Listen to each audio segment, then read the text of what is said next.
Hello everyone, very good morning and welcome back to Crack Grade B. So the topic for today's discussion is National Education Policy 2020, right? So I would like to give you the pointers first that we would like to keep your topic on brief. We'll not go that much into detail because we all know that what are the intentions of national education policy, right? We want to reform the education structure right from your pre-primary or playgroup till your higher education level. Not just that, we have also included college education into it. We have also gone to include teachers training program also under it. So hence there are so many facets of this particular national education policy. Please be with me in this particular lecture. I'm going to cover all the important points that are necessary for you to understand that what does this national education policy talks about, right? We'd not like to go for small things because we know that we all understand the meanings of that. So let's start with it. National education policy. So first of all, after around 3 decades, we have got this national education policy, right? So hence, as per the timing, it was very required that we should have a updated. Very good morning. So it was very required that we should be having a updated national education policy. So first of all, the first pointer that is important under this particular thing is to know that which committee has recommended or which committee has made it, right? So first thing first, it has replaced your national policy on education that came in 1986, right? So after around 34 years, that means 3 decades after, you have got a new education policy. Following after, these are the 5 foundational pillars not required, right? The important thing that is over here is which committee has recommended it. So earlier in May 2016, this committee was formed under chairmanship of late Shri T.S.R. Subramaniam, right? And after his passing, this committee got under, in June 17, this was formed under the chairmanship of eminent scientist Dr. K. Kasturi Rangan, who has submitted the draft national policy on education in 2019, right? So now we'll be talking about school education first. So in school education, see, I have divided this particular document into 2 parts. First, we'll be talking about school education, then we'll be talking about the higher education. In school education, what has been the new things or new developments that have been taken out even for pre-primary, playgroup and the other sections. Along with it, teachers education has also been made a component for it, right? So moving forward and talking about the school education. First of all, ensuring universal access at all levels of school education. So very important 2 things which I would like to point out over here is introduction of vocational education. Vocational education means training. Suppose there is a person who works at a mechanic's shop, right? He has not got any training for repair and maintenance of all these vehicles, but he has learned by himself by just watching as well as helping the head mechanic on that repair shop. So this is called as vocational education, which you learn by doing, right? So such kind of education has been included now in our school curriculum. Why? In order to make all the persons employable, so that we not only we are focused on your curriculum based things, we are also doing the things and we are also learning things by doing them. So this is the part of vocational education that has been included over here. So NEP 2020, it emphasizes ensuring universal access to school education at all levels, right? Your infrastructure support, innovation, non-formal education models all have been included. Association of counselors as well as social workers with the school. Open learning for class 3, 3rd, 5th and 8th through NIOS. So this is the National Institute for Open Schooling. What happens is sometimes there is a high dropout ratio in India. Why? Because we have seen that poverty is there in India. All people want that their children should help them in the work that they are doing instead of going to school, which they consider as a waste activity. So hence, in order to reduce the dropout ratio, and even if someone has dropped the school, let's suppose someone has done just 6th class and they have dropped the school, so government is providing them that you can restart your education by giving an open school examination in the standard 8. So we have got this examination in the 3rd, 5th and 8th standard. You can opt for them if you have left the school. So with this, we have ensured that there is a universal access to education. No one is left behind. Next, see, this is the intention. You have introduced National Institute Open Schooling. This was originally an institution. State Open School, secondary school programs equivalent to grades 10th and 12th.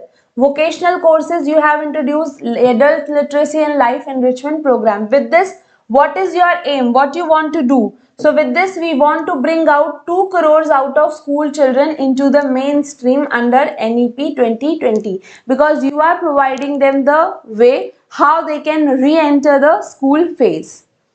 Moving ahead.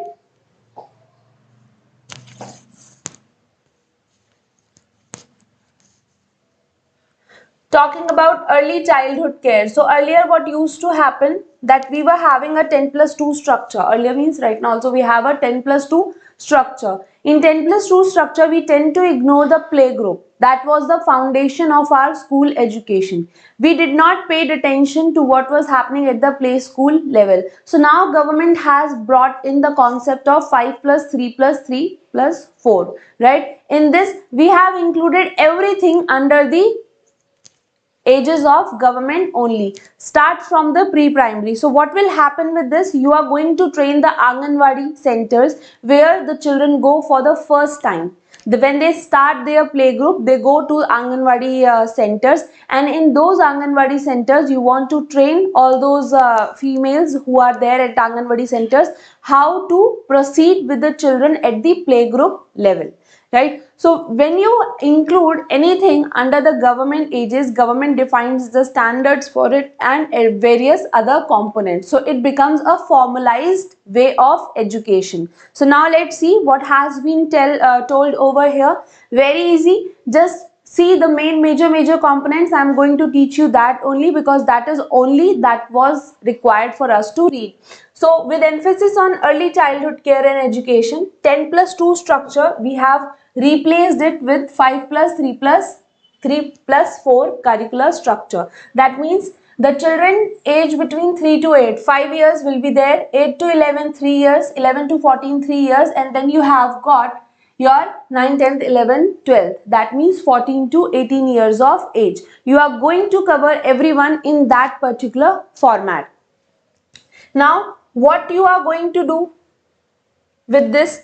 See, we know that 3 to 6 years age is a crucial stage for the development of children, and with that objective, we have tried to include 3 to 6 years age group also in your school education. New systems will have 12 years of schooling along with the Anganwadi as well as pre-schooling. For this, NCERT is going to develop a national curricular pedagogical framework for early childhood care and education. Now, this is what was missing before. We did not have how to teach a child which has just entered a playgroup. So, you must have seen some playgroup schools and other Anganwadi centers. Everyone was teaching in their own way. Just like we have got an NCERT curriculum for a 12th class student, right? Same kind of curriculum we want to have for a playgroup student as well. That what should be taught to him, how the play activities should be conducted, so that foundational literacy as well as the foundational abilities can be developed in him. So this was the aim of it. Next is early childhood education. It will be delivered through a significantly expanded, strengthened system of institutions, right? What we want to do over here, we want to train our Anganwadi workers, because they are the ones who are going to provide the early childhood care as well as education in the rural hinterland. So this is the important component why we have included. So you see, by including early age group, that means the 3 to 6 years age group also into the educational framework, You have started developing standards for them. Next thing, the Anganwadi workers who are providing the playgroup related activities and services, you are also training them. So these are the two most crucial things that have changed with your national education policy.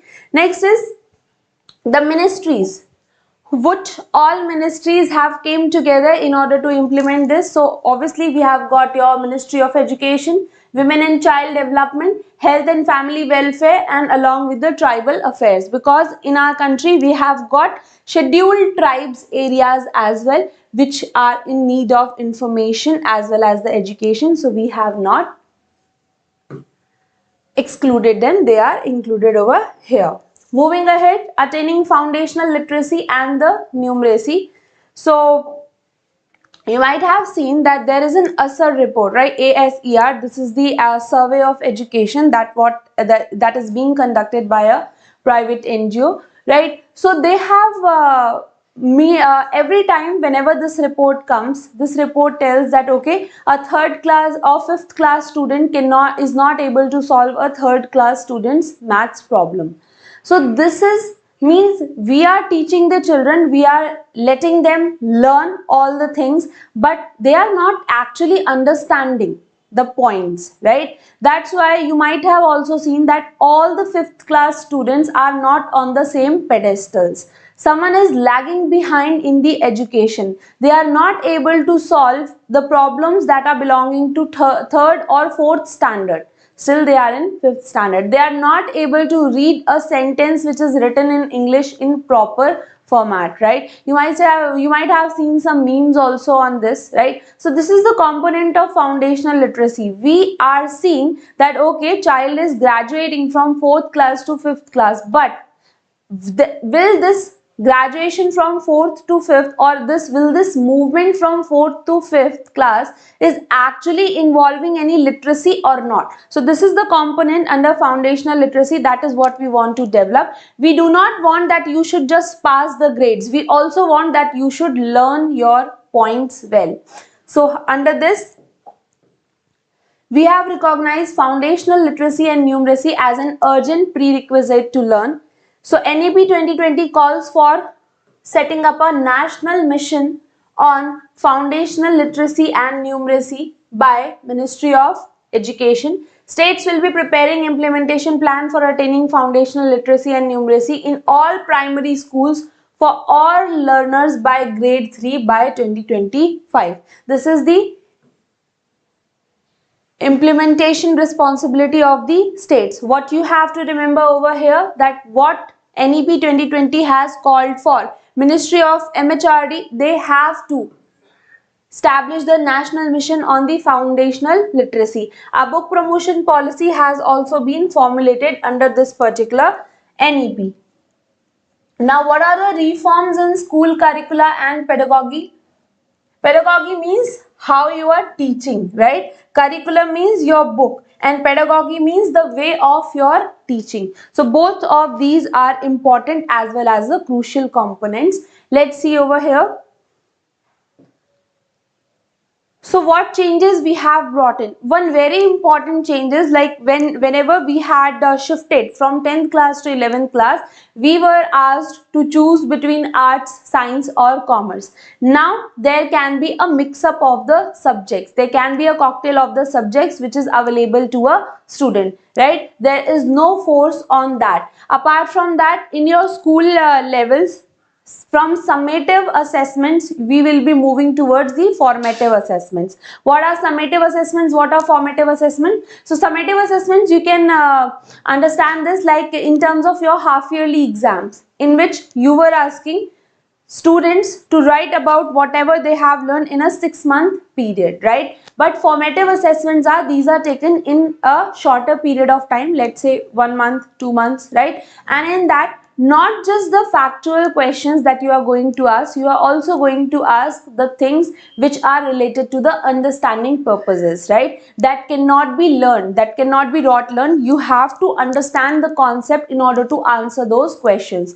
So now the focus will not just be on the curriculum, the focus will also be on the learning component. Let's move into it and let's see what are the important points given over here. So School curriculum and pedagogy will aim for holistic development. Yes, we want know that. Students will be provided flexibility and choice of subjects. No rigid separation, very important.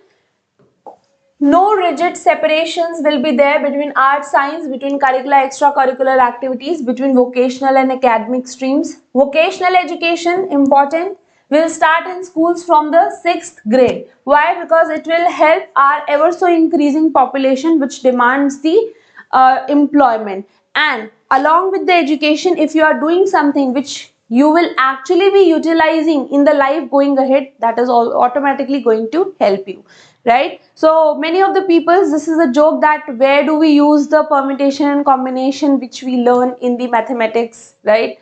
So that is of no use to us. Many people talk like that, but obviously this has got a role in your mental development, but at the same time this is not earning me my livelihood. So for earning the livelihoods in an labor surplus country like India, we should be having a component like vocational courses, and this is the component that has been included. It will be provided from 6th class onward. New and comprehensive national curricular framework for school education has been developed by NCERT. Why a new curriculum? Curriculum means what you are going to read in the class. Suppose if you are in a 12th class, then what you are going to read in 12th class, what are the understanding levels that will be developed. So this is being developed in the curriculum, and because now we have also included vocational education under it, so vocational education also becomes a part of this particular curriculum, right? Pupil teacher ratio, so it will be 30:1, right, in each school. And apart from it, wherever there are large number of socio-economic disadvantaged students, we are going to aim a pupil teacher ratio of 25:1. Why we are keeping that? Why we are aiming for that? Because listen to me, socially disadvantaged children, that means they need more attention. They have not been developed as far as the a normal student who has not got such kind of socio-economic disadvantages. So we are understanding that particular thing and we are giving more attention to it. Hence, for socio-economic, like if there is an area in which SC/ST population is more or OBC population is more, so in those particular areas they will strive to be a pupil teacher ratio of 25:1. Many of the schools, they have a pupil teacher ratio of 60:1. How can one teacher be attentive to so many students, and that too at the school level where the students are themselves not aware of what to study and how not to study, right? Now talking about the multilingualism and the power of language. This was the most controversial topic, right? So that has been quite in the news when national education policy came into the effect because of the 3 language formula that it was talking about, right? So please be attentive over here. What we wanted to develop in multilingualism is that, see, there is a scientific study that as many languages as you learn, your mind develops according to that. And one more thing, there is also a study, and if you have seen Indian history or if you have read Indian history in some of the time, see, I cannot be using Hindi over here, I'm so sorry. So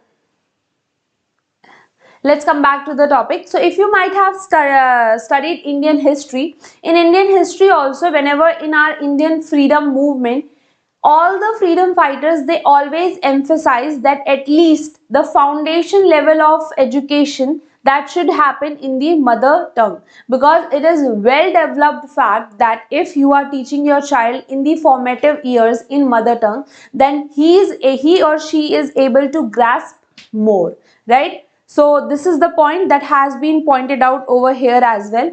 Multilingualism and the power of languages. First of all, first thing, it has told that we should be teaching our students, that means the small students, into the mother tongue or local language as the medium of instruction till grade 5 and preferably till grade 8 and beyond.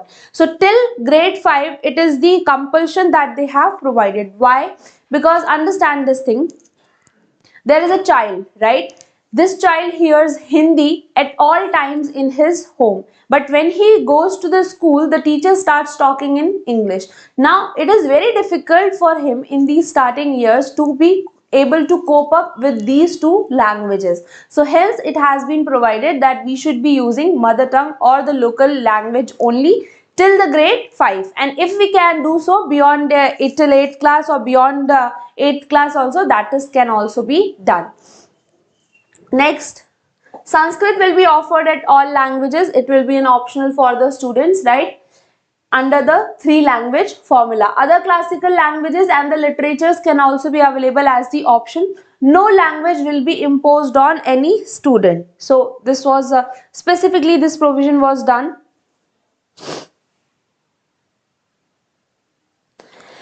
Listen to me, why these policies are made. These policies decide future course of action for the government, right? So it is not that they have said, this committee has recommended all of these things and now government will be implementing these suggestions going forward, right? So right now, if we do not have implemented it, please do not go on that. These are the future course of action that government will be taking up, right?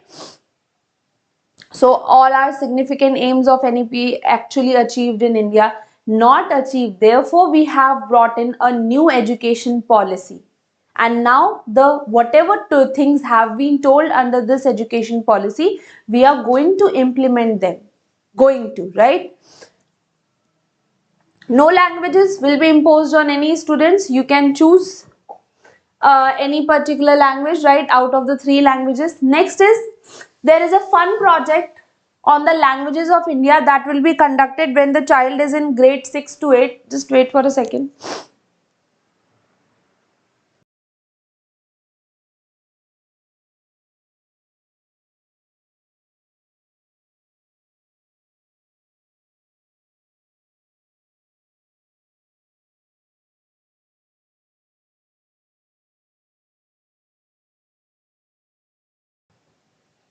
Yeah. So there is an initiative that has been started by the government under Ek Bharat Shresth Bharat. So we want to remove the linguistic barriers which are there in our India, and we want to create the awareness on the languages to all the students. So for that we have an initiative called as the Ek Bharat Shresth Bharat initiative, and this activity will be conducted for the students when they are in the grade 6 to 8. Several foreign languages will also be offered at the secondary level. These are still being offered, like French, German. These are the languages which are being taught in your school level. Then we have also made a provisions for the disabled. What are these provisions for the disabled? So Indian sign languages, they will also be standardized across the country. Next is assessment related reforms. Assessment related reforms means, see, earlier means right now we were having board exams for 10th and 12th, right?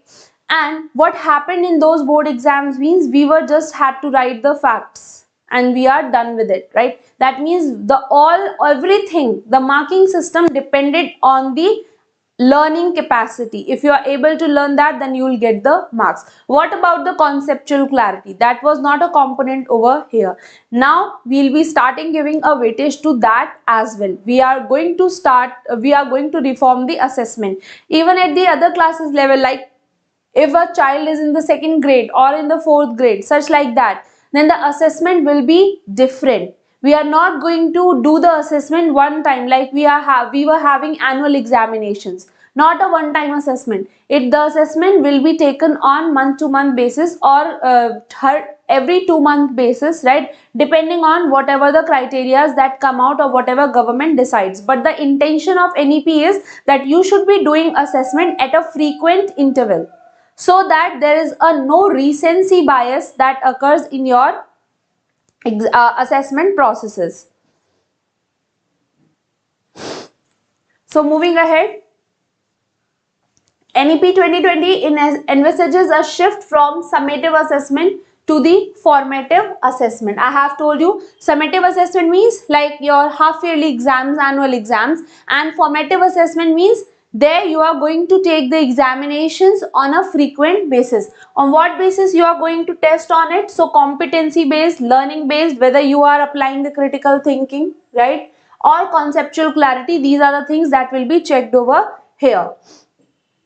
All students are going to take school examinations in the grade 3rd, 5th and 8th, which will be conducted by appropriate authority.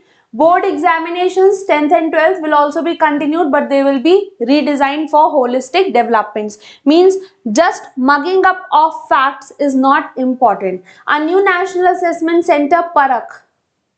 Now what we are, this is important thing.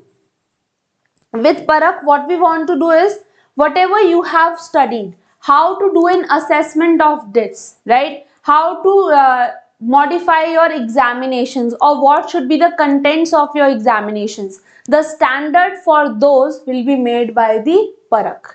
Correct? So this particular organization has been made. It is a standard setting body.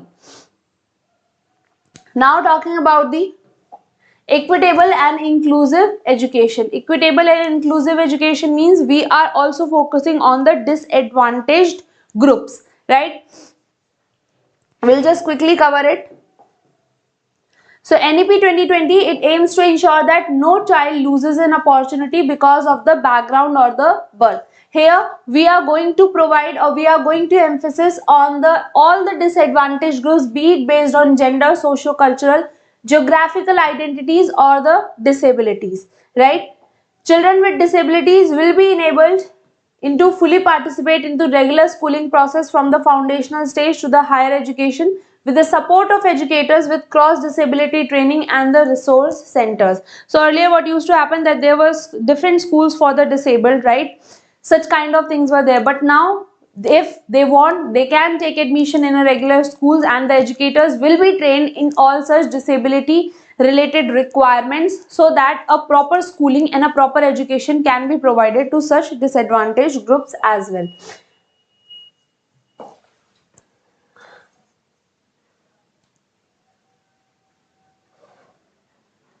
Then few important things, like every state will be establishing the Bal Bhavans. Bal Bhavans means the play related activities, etc.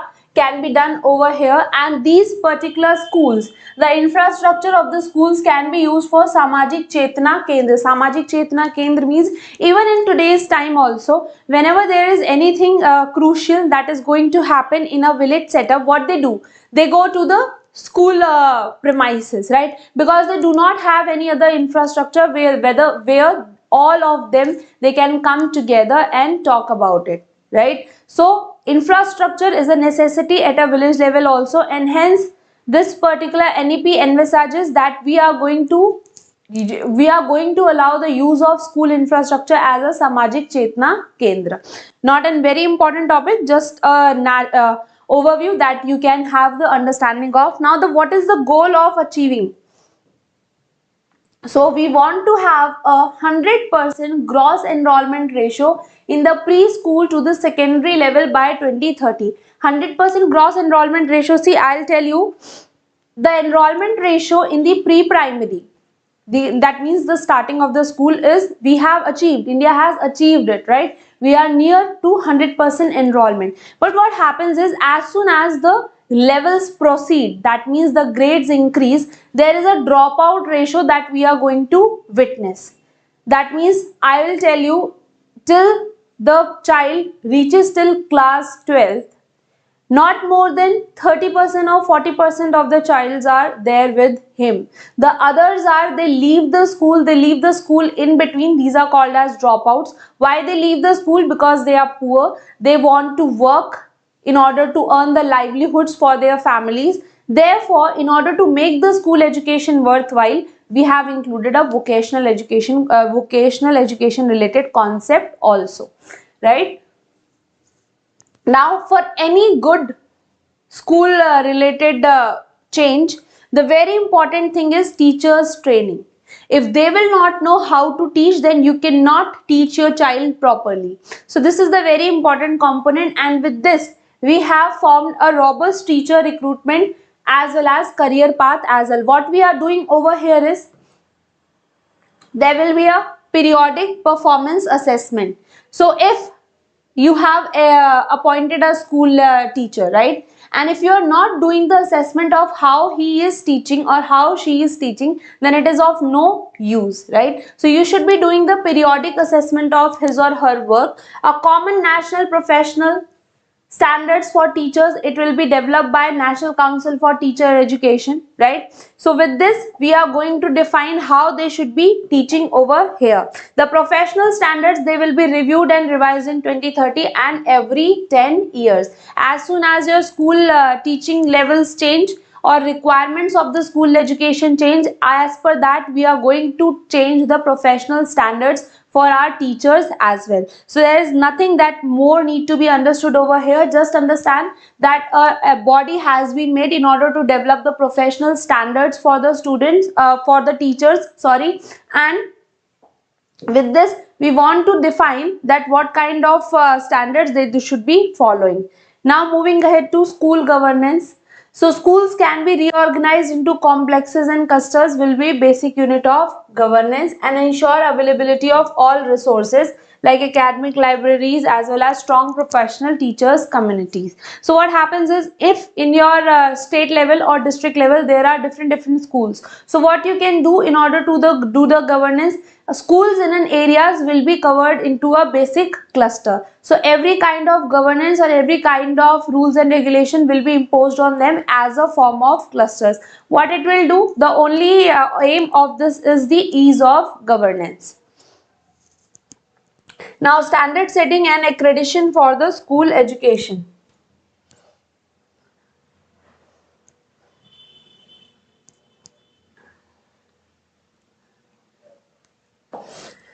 For the school standards, we have got a national level NCRT and we have got state level SCERTs as well. So states or UTs, they are going to set up the State School Standards Authority. Transparent public self-disclosure of all the basic regulatory informations will be done, that will be used for public oversight. And apart from this, they are also going to develop a school quality assessment and accreditation framework through consultation with the all stakeholders. Why we are doing this? We want to know that what is the quality education that is being provided in our school. We want to do the quality assessment every now and then, and every state has to come up with it, because obviously state board schools are also there and we are not going to leave state board schools or CBSE schools or ICSE schools. We are not going to do that particular differentiation. Every school that is there in India is same for us and NEP is going to be applicable on each of them. Government is going to make the rules and regulations for them. Now talking about the higher education.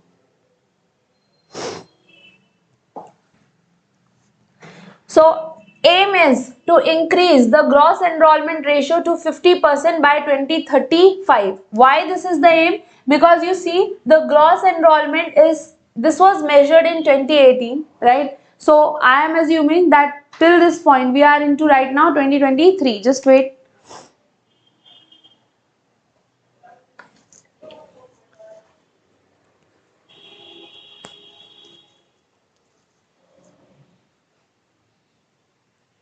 Yeah, we are into 2023, so I am assuming that it might have increased to 35% or around 40%. That's why I have told you that whenever a child reaches to class 12, he loses around 60 to 70% of his co-classmates. Why? Because they leave the education. So it aims at to increase the gross enrollment ratio in higher education including vocational education from 26% that was in 2018. That means the child, there is approximately 100% enrollment at the primary level, that means pre-primary and primary level.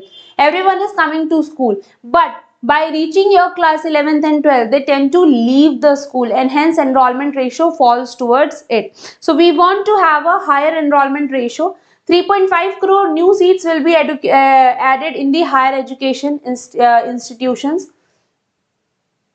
Talking about the holistic multidisciplinary education, right? UG education can be made of 3 or 4 years. So there was a, what you can say, a debate on this as well. Earlier what happened was your Delhi University has also started a 4-year education program in the undergraduate level, right?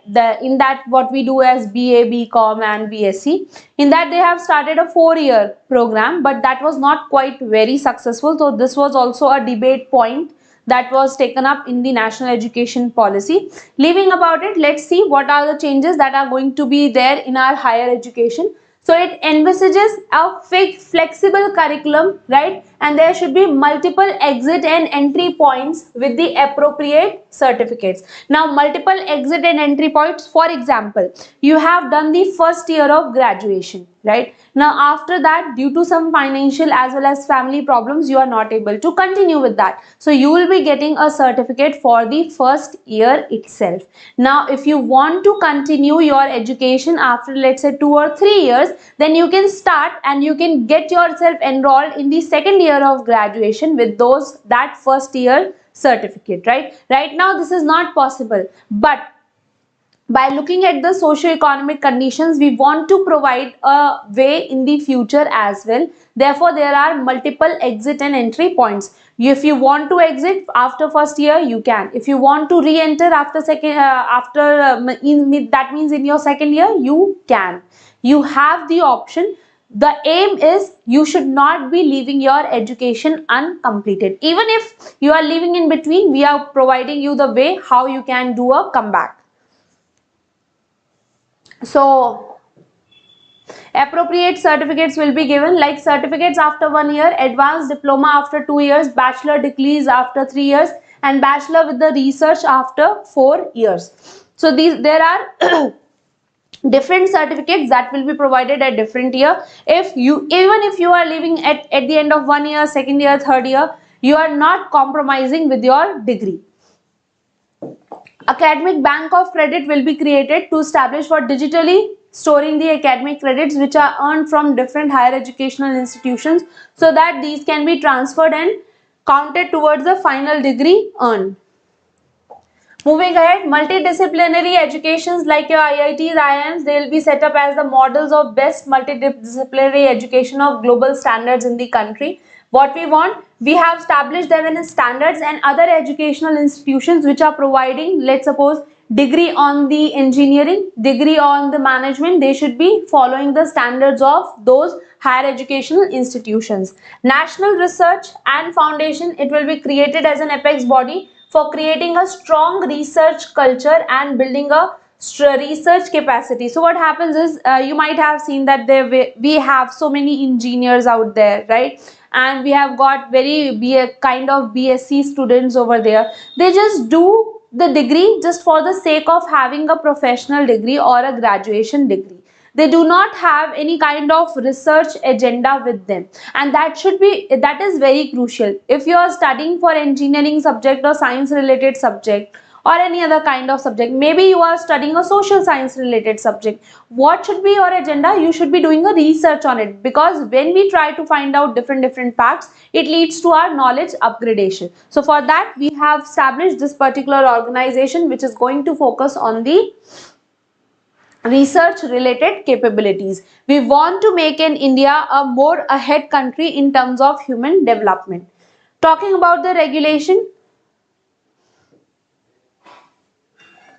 so Higher Education Commission of India, it will be set up as a single overarching umbrella body for the entire higher education, excluding the medical as well as legal education. These are excluded. HECI will having 4 independent verticals, right? National Higher Education Regulatory Council for regulation. It will function as a common single point of regulation. Then we have got National Accreditation Council for accreditation related institutions. Accreditation means, suppose you are an institution, right? Now always it is written affiliated to CBSE or affiliated to ICSE, right? Or granted a permission by the UGC. So this is what happens. You need a licensing, you need a support from any other, you need a identity from any higher body if you are operating a higher educational institute in India. So for all accreditation related support, this is the National Accreditation Council, which is going to work as a vertical of HECI, Higher Education Council of India. Then you have got a Higher Education Grants Council. The name is telling you that this will be doing the work of funding and financing the higher education based on transparent criteria. And then you have also got a General Education Council for the standards setting, and it shall be in sync with the National Skills Qualification Framework to ease the integration of vocational education. So see, in India, whenever we have seen that any skill development related scheme is there, it is skills are always imparted as per the standards that have been set by NSQF. So that is the thing which we are telling you over here, that General Education Council, it is going to frame the higher education programs as well as other attributes, but whatever it frames, it should be compliant with the NSQF. Whatever standards NSQF has been made, its standards should also be matching with that, or it should also be in relation with that. HECI will function through a faceless intervention through technology and will have powers to penalize all those higher education institutions which are not conforming to the norms and standards.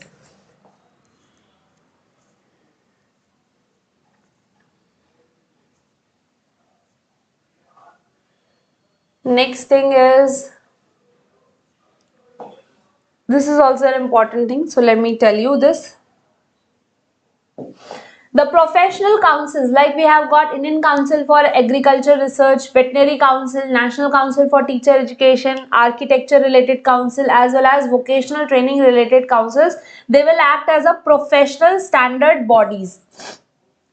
So the role of them is not taking away, they are going to work and they are going to be as a member of your GEC, the General Council that we just studied. So all these are specialized body, they know that how kinds of standards need to be created for the education that they are providing. Like ICAR is a front runner in the agriculture related setups, right? So they are not being vanished, they are being brought under an umbrella organization called as your HECI. In HECI, there are 4 verticals. One of the verticals is your General Council, and they are going to work under the General Council. They are going to be invited as a members of General Council so that they can give their inputs. Now, rationalize institutional architecture. So higher education institutions, they will be transformed into large and well-resourced, vibrant, multidisciplinary educations. The definition of university will allow the institutions that range for research-intensive universities to teaching in the universities as well as autonomous degree granting colleges. What we want to say, that universities will be of these types. One of the universities, they must be focused on the research, right? So there will be a type of university that is majorly focused on research. Then we also will be having such kind of universities which are teaching related. That means teachers related universities. And thirdly, we will be having autonomous degree granting colleges. Autonomous degree granting colleges, like the colleges from where we get our BA, BSc, BCom, etc. related degrees. So degree related colleges, research related colleges, as well as teachers training related colleges, these have been made a different kinds of universities so that they should be having a focus that what they have to ultimately achieve. Next is, affiliation is to be phased out in 15 years and a stage-wise mechanism which will be established for granting the graded autonomy. Autonomy, see, what happens right now is a college is affiliated to UGC, right? University Exam Commission, and you have to act as per the rules and regulations of that particular commission. But what will be happening move forward? We are going to provide you the autonomy to work as per your whims and fancies. But at the same time, there will be what you can say overarching regulation by HECI. At the same time, you will be having the autonomy to decide what should be your contents as per your own what you can say understanding purposes. We will not be imposing you the curriculum on you. If you can do much better in terms of curriculum as well as providing of the education, then you can do so and autonomy will be provided to you. Over a period of time, it is envisages that every college would be developed into an autonomous degree granting college or a constituent college of a university. So we want that there should not be 10,000s of college, but even if there are 1,000 college, that should be of a specific what you can say quality. So quantity over quality is our focus, and obviously quantity is also required, but quality is the utmost. Regarding about faculties, this you can be reading by yourself. Next is your teachers education. We have also seen that a new national curriculum and framework for teachers education that will be formulated. By 2030, the minimum degree of qualification for being a teacher will be of 4 years in the B.Ed degree. So you have to read for 4 years in order to obtain a B.Ed related degree. Actions will be taken against substandard standalone teaching institutions. Substandard means quality is our focus. Whatever teachers you are producing in your educational institutions, that should be of a quality. Next is teachers education institutions that will be required to convert to multidisciplinary institutions. The 4-year integrated B.Ed that is offered by multidisciplinary higher educations will be by 2030. It will become the minimal qualification for the school teachers. Next is mentoring mission. What is this mentoring mission? So what happens is that there are outstanding senior as well as retired faculties. They have got the abilities to teach in Indian languages. So they will be providing their support to the universities and college teachers. So we have established as mentor and mentee related facilities. All those teachers who are retired but they are still in the what you can say in the condition to teach, then they can provide their support indirectly by giving a hand holding support to the teachers. Next is we have also got financial support for the students who are belonging to socially and economically disadvantaged category. So for them we have got a national scholarship portal that will be expanded to support, foster and track the progress receiving scholarships. Private higher education institutions, they will be encouraged to offer larger number of free scholarship to their students. Next component is related to open and versus distance learning. See why we are promoting your open schooling in order to improve our gross enrollment ratio. If you are giving the facility of doing the open schooling, it is ultimately going to help the enrollment ratio. Students are, if they are taking a dropout out of the school, they can come back and complete their education, right? So these are the few programs regarding that. Online education as well as your digital education. So we want to support it. After the COVID, there have been so many programs by the government that have come up for the online related education activities like your Vidya Dan, your Diksha portal, right? So these are all related to imparting the online education, and in that initiative this has been envisaged under your NEP as well.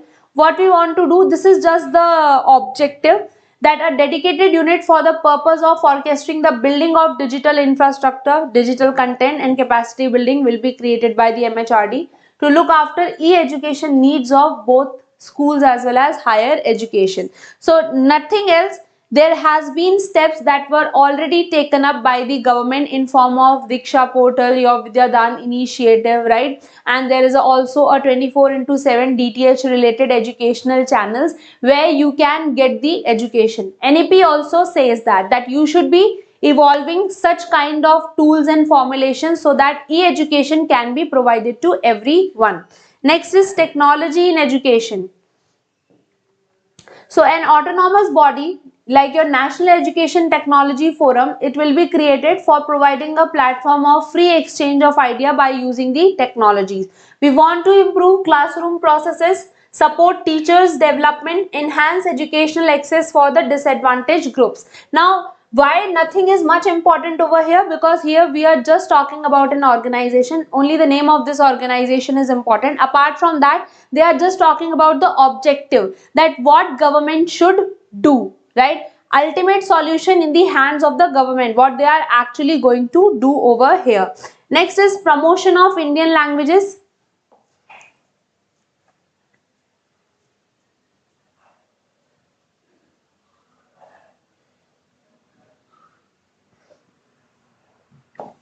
See, NEP has recommended setting of Indian Institute of Translation and Interpretation, National Institutes for Pali, Persian as well as Prakritic, strengthening Sanskrit and all languages departments and use of mother tongue as a medium of instruction. So these are the specific initiatives that have been taken for the support of your language.